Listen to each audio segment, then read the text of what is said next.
We are Onyx Imaging. We are the highest rated and most reviewed printer service center in Oklahoma.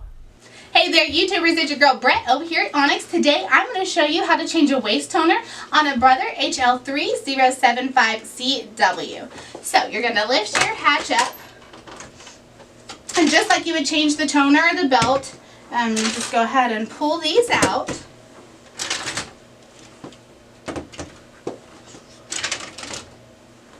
Remember not to touch this. You don't want to get fingerprints on there.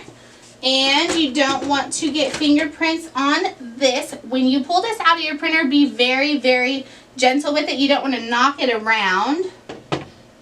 Okay, so down in here, there's going to be another green little hatch. You're going to lift that up. This is your waste toner. So what you're going to do is you're going to get your new one.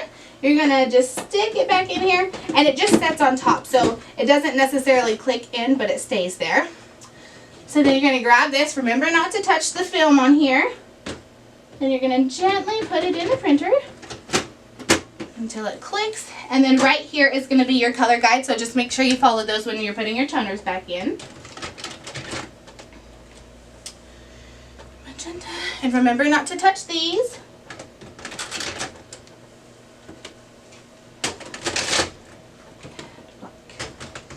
Alrighty, so now once you shut this hatch, your printer will calibrate and your waste toner has been replaced. If you're in need of any supplies or any quotes, give your girl Brett a call and have a great day. Thank you for watching. If you're interested in how you can receive free labor on all of your service calls, as well as how to qualify for free printer upgrades, contact us today. We are here for all of your printer and office supply needs.